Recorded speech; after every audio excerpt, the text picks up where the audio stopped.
أعوذ بالله من الشيطان الرجيم. بسم الله الرحمن الرحيم.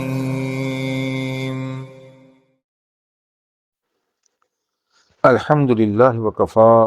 وسلام علی عبادہ الذین اصطفیٰ اما بعد۔ امام بخاری رحمہ اللہ نے جناب عبداللہ ابن عباس رضی اللہ عنہما سے اللہ کے رسول صلی اللہ تعالی علیہ وسلم کا ارشاد نقل کیا ہے کہ لا تسافر المرأة الا مع ذی رحم محرم، فقال رجل یا رسول اللہ انی اريد ان اخرج فی جیش کذا وکذا وامرأتی تريد الحج فقال اخرج معها۔ عبداللہ ابن عباس رضی اللہ تعالیٰ عنہ کہتے ہیں کہ اللہ کے رسول صلی اللہ تعالیٰ علیہ وسلم نے ارشاد فرمایا کہ عورت اپنے ذی رحم محرم، یعنی جس سے کبھی بھی نکاح نہیں ہو سکتا، اس کو محرم کہتے ہیں،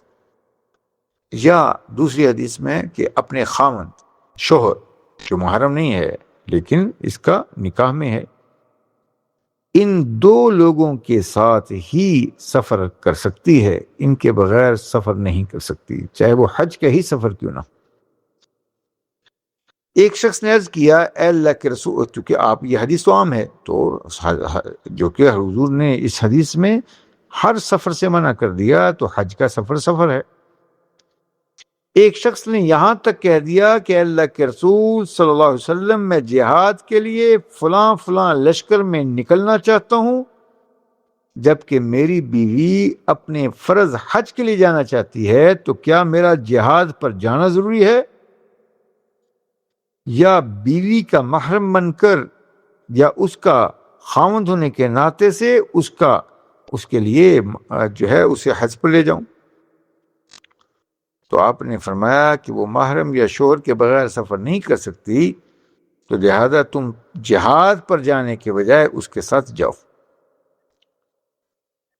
اس حدیث سے آج کی نشست میں ہم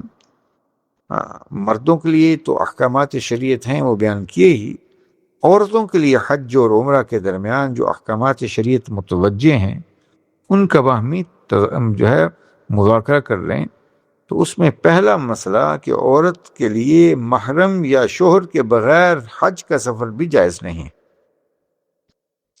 شریعت نے ہر سفر سے منع کیا، اور سفر حج ہے، یعنی حج کا سفر ہے، تو لہذا اس سے بھی بچنا کہ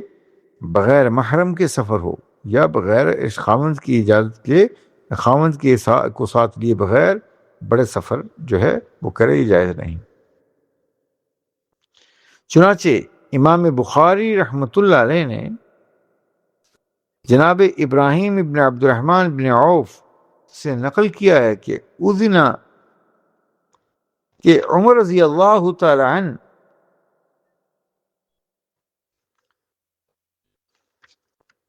حضرت عمر رضی اللہ تعالی عنہ اذن عمر رضی اللہ تعالی عنہ لازواج نبی صلی اللہ علیہ وسلم فی آخر حجۃ حجها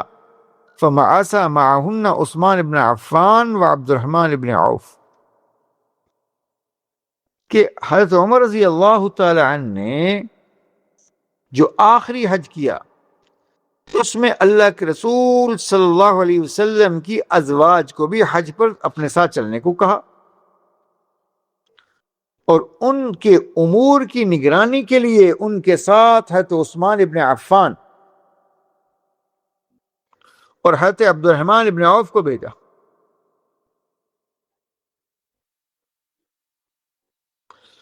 اور چونکہ امہات المؤمنین ان کے لیے بھی حجاب کا حکم تھا، لیکن نبی علیہ السلام کی ازواج مطہرات کو قرآن پاک میں اللہ نے مومنوں کی مائیں قرار دیا،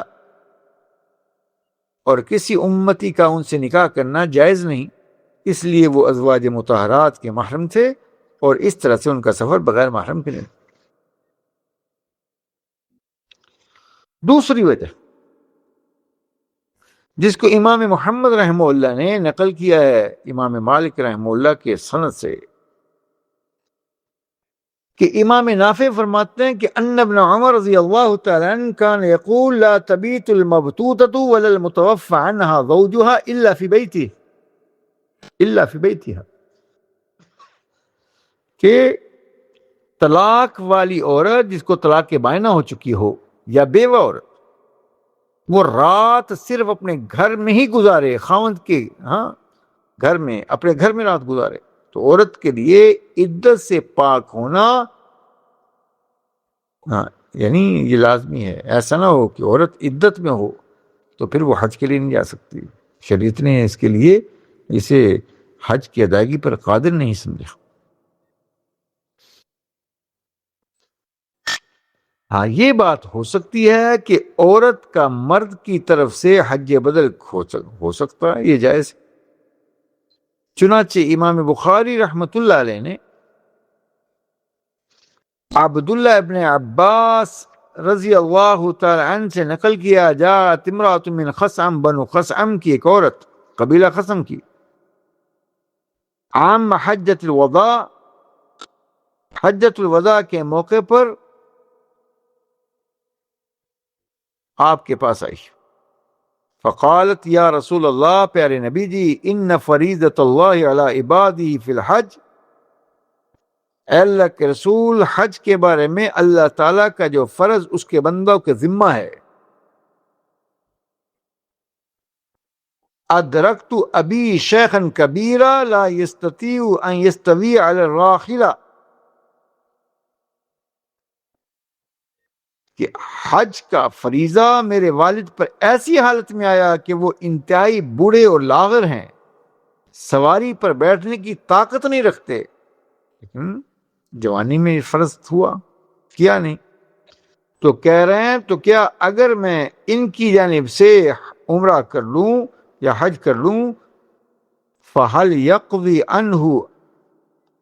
أَنْ أَحُجَّ عَنْهُ؟ قال نعم، تو اگر میں ان کی جانب سے حج کر لوں تو کیا ان کا حج ادا ہو جائے گا؟ تو عورت کر لے، تو آپ نے فرمایا کہ جی ہاں، تو اس سے معلوم ہوا کہ عورت مرد کی طرف سے بھی حج بدل کر سکتی۔ ہاں، عورت کی جانب سے حج بدل بھی کر سکتی ہے۔ چنانچہ امام بخاری رحمۃ اللہ علیہ نے جناب عبداللہ ابن عباس ہی سے نقل کیا کہ ان امرأۃ من جوہینہ، قبیلہ جوہینہ کی ایک عورت، جاءت الی النبی صلی اللہ علیہ وسلم، جو حضور کی خدمت میں حاضر ہوئی، فقالت ان امی، اے اللہ کے رسول، میری والدہ،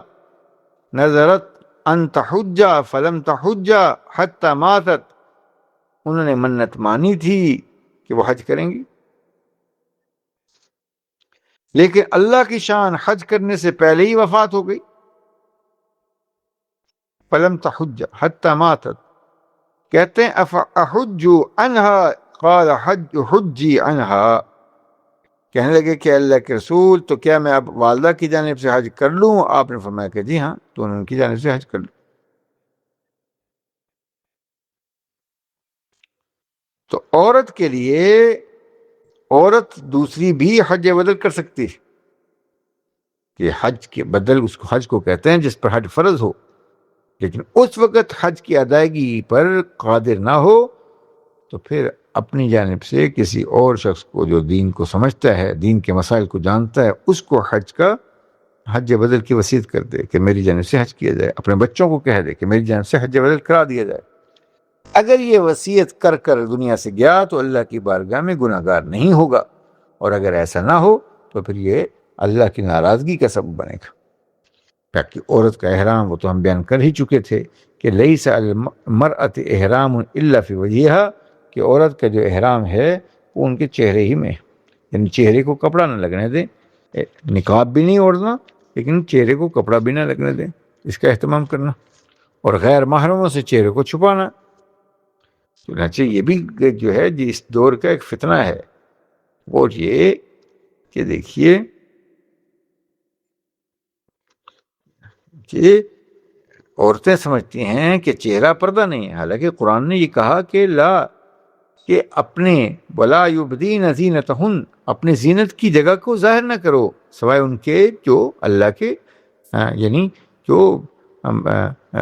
جو محارم ہیں ان کے لیے تو کر سکتے ہیں زینت ظاہر، یا خاوند کے لیے، باقی کسی کے لیے جائز نہیں۔ چنانچہ آج کے دور میں یہ کم قسمتی ہے کہ ایک عورت جو پاکستان میں رہتے ہوئے باپردہ ہے لیکن حرم میں جا کر وہ بے پردہ ہو جاتی۔ امام ابو داود نے حضرت عائشہ صدیقہ رضی اللہ تعالی عنہ سے نقل کیا کہ کان رکبان یمرون بنا ونحن مع رسول اللہ صلی اللہ علیہ وسلم محرمات، کہ ہم اللہ کے رسول صلی اللہ علیہ وسلم کے ساتھ احرام کی حالت میں تھے، سفر میں تھی، تو سفر کے اندر قافلے ہمارے پاس سے گزرتے تھے۔ فَإِذَا حَاضَوْنَا سَدَلَتْ إِحْدَانَا جِلْبَابَهَا مِنْ رَأْسِهَا عَلَى وَجْهِهَا، تو جب وہ قافلے والے ہمارے سامنے آتے تو ہم میں سے ہر ایک بیوی، زوجہ محترمہ نبی علیہ السلام کی ہماری ماں، ہر ایک اپنی چادر کو اپنے سر سے اپنے چہرے سے کچھ دور رکھ کر لٹکا لیتی تھی تاکہ ان سے ان کا چہرہ ظاہر نہ ہو۔ اور جب فَإِذَا جَاوَزُونَا کہتے ہیں کشفناها، جب وہ ہم سے آگے بڑھ جاتے تو ہم کسی کا سامنا نہ ہونے کی وجہ سے اب چہرے کو کھول لیتی۔ تو معلوم یہ ہوا کہ چہرے کا پردہ احتیاط کے لیے، اس سے احتیاط کرنی۔ پھر دارقطنی نے عبداللہ ابن عمر رضی اللہ تعالیٰ عنہ سے اللہ کے رسول صلی اللہ علیہ وسلم کی تعلیم یہ بھی نقل کی ہے کہ لیس علی النساء رمل بالبیت ولا بین الصفا والمروہ، کہ عورتوں پر تو نہ تو بیت اللہ کا طواف کرتے ہوئے رمل ہے اور نہ صفا اور مروہ کے درمیان جب سعی کر رہی ہوں تو ان کے لیے سب ستونوں کے درمیان دوڑنا ہے۔ شریعت نے ان کی نسوانیت کا، ان کی سادگی کا، ان کی ذمہ داریوں کا دھیان رکھتے ہوئے شریعت نے احکامات میں بہت سی رخصتیں عطا کی۔ اسی طرح عورت تلبیہ کے لیے آواز بلند نہیں کرے گی، چنانچہ عبداللہ ابن عمر رضی اللہ تعالیٰ عنہ کی روایت جس کے امام دارقطنی نے نقل کیا کہ لا ترفع صوتها بالتلبیہ، مرد تو ذرا بلند آواز سے تلبیہ کہیں گے لیکن عورت اپنے دل ہی دل میں تلبیہ کرے گی۔ اللہ ہم سے راضی ہو، دین سیکھ کر عمل کرنے کی توفیق عنایت فرمائے۔ اس سے آگے کے چند مسائل پھر انشاءاللہ اگلی نشست میں بیان کر دیں گے۔ اللہ عمل کی توفیق عنایت فرمائے۔